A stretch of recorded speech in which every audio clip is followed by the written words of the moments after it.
Okay, video number 3 of the story of Mike.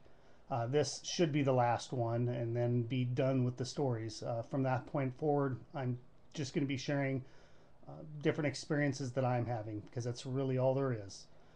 Um, Studying the course and reading the course as voraciously as I did, I'm going to cover just really the last couple months and what took place uh, with Precious Angel Lisa.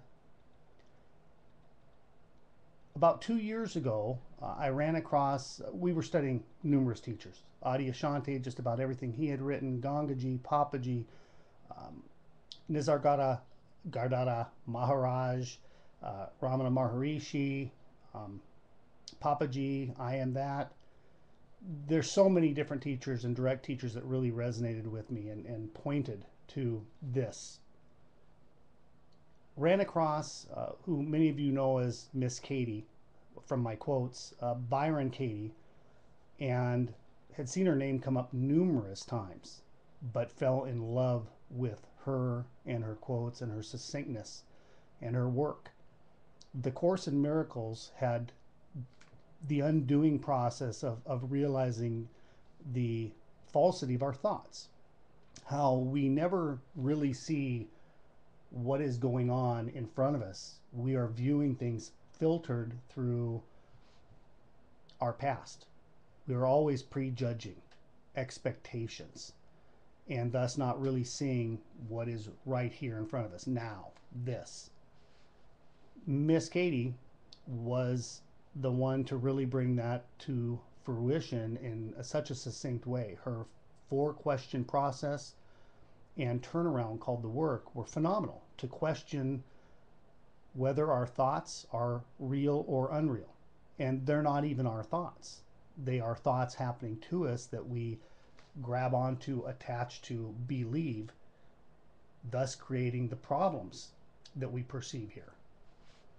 Her work is meant to be written down, and especially for somebody new to it, to write it down, to do the turnaround so your mind can't get in there and fool you into this victim mentality. We love our stories, and the work is a way of undoing those stories and those beliefs.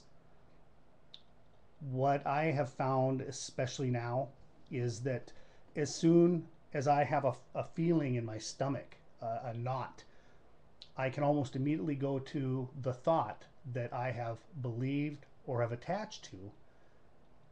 And as soon as I can see the complete unreality of that thought, the thought seems to let me go. Thoughts are still happening, but when you can't believe them, there's really no problem. And that's what the work is designed to do, to help you question the unreality of your thinking or of these thoughts. About 3 months ago, I had run across a video that just reached to the core of my soul. And it was Miss Lisa Cairns. Yeah, I'm not sure if it was one of her first ones. She had just started posting them and still fairly new to doing the videos. But in this apparent happening, I knew that this angel was home, that she could not believe a thing, could not believe any of her thoughts or her beliefs. It so resonated with me that I had watched other videos of her, ended up friending her, contacting her. In fact, one of my precious friends on here today, Julie Rumbarger, and I connected as I had posted Lisa's video to a group on here called Open Minds for ACIM and NTI. And if you're not a part of it, whether you're a course student or not, it is an amazing group. Precious man that has brought that group into fruition is just such an open-minded, loving individual, and it's a wonderful place to be. Julie resonated as deeply as I did with that, and that brought her and I into quite a connection. I had requested to Skype with Lisa, and spent about an hour on Skype with her and really had a wonderful connection. And my main question that I had for her at that time was, do we have any choice whatsoever? And I asked her, as well as the course points or teaches to, that we have the choice to see things through love or fear. And I knew the answer deep down. She asked me, she goes, well, Mike, do you really want to hear it? And I said, yeah, I really do. And she said, well, absolutely none. This is all just unfolding. It's all happening. If we actually did have any kind of a choice in anything, that would make this separation real. We all talk about this beautiful oneness, but boy, we hold on to our individuality. We hold on to our separateness, our specialness. Well, that answered that. Had a great, wonderful Skype with her. About 4 days later, I decided to email her and ask her, which is insane, knowing that this is all just happening, but I still did it. I asked her, could she see anything in me that was keeping me from this permanency, from this reality completely? I, quote, accidentally had sent it to another wonderful friend of mine on here, Kelly Sammy, who has had some amazing experiences, near-death experience, awakening. Uh, she immediately responded back saying, I started reading your email, Mike, but realized that it wasn't for me, so I've closed it down. I feel that there are absolutely no accidents. And so I'd ask Kelly, I says, could you go ahead as if I had sent this to you and respond to me, what you might see in me? Her comment back was that she felt that I had a fear or a thought that I was going to be leaving people behind if I took this, quote, final step in this happening.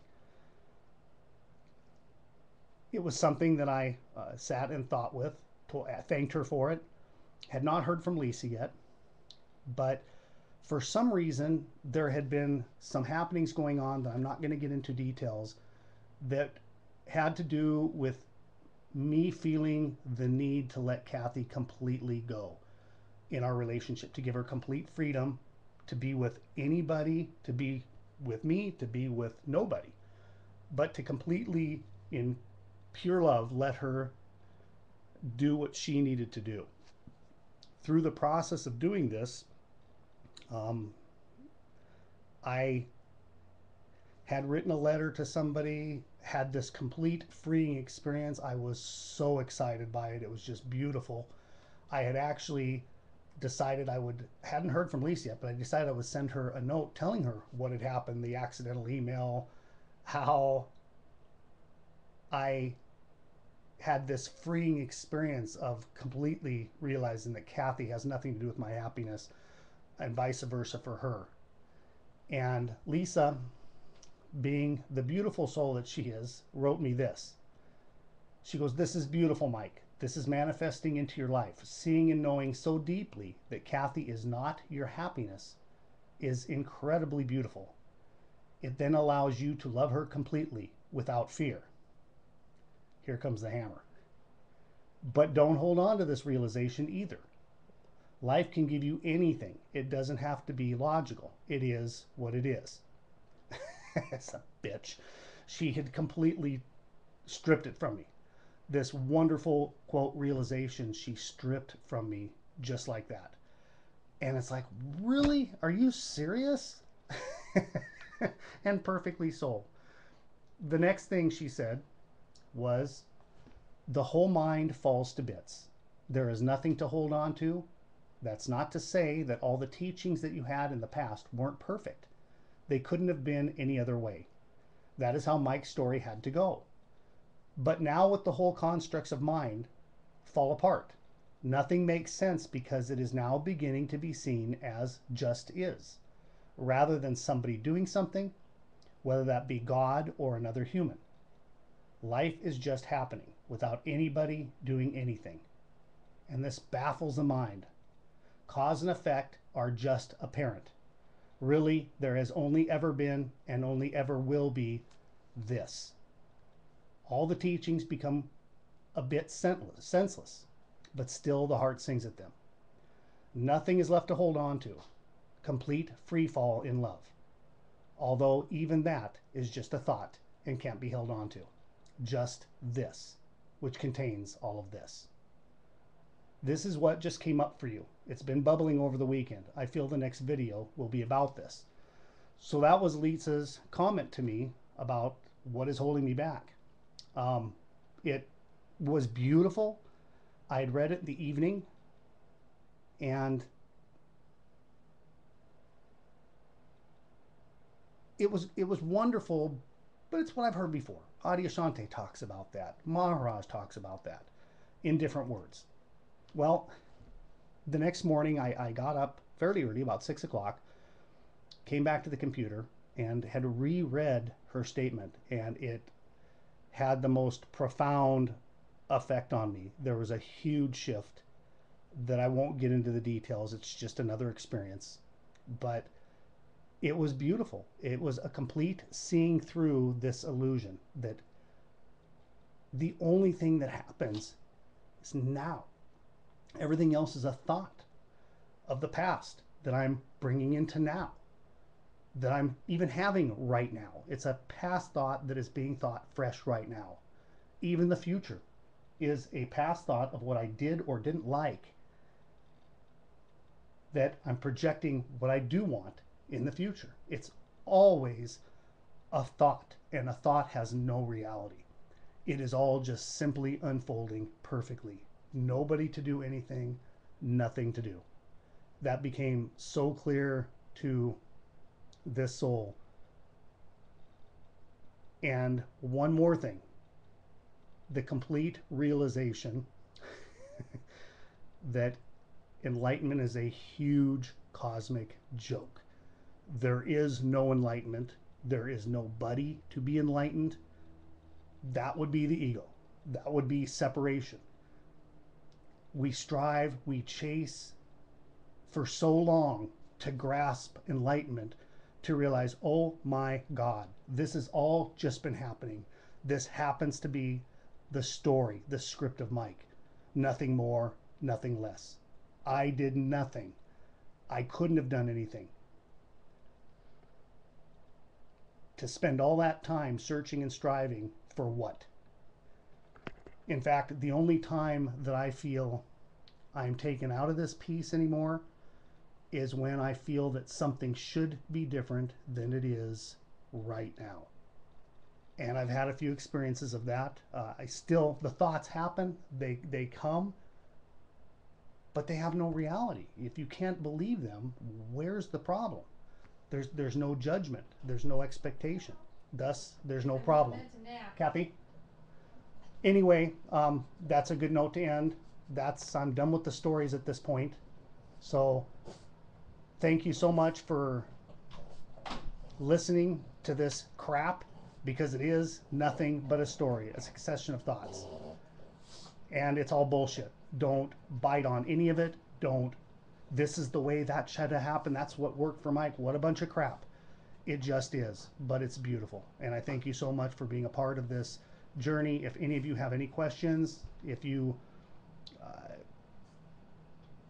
I put a lot out here. If there's any questions, feel free to ask me. I'll try and share in future videos if that's of help to anybody. I love you all, and thank you so much.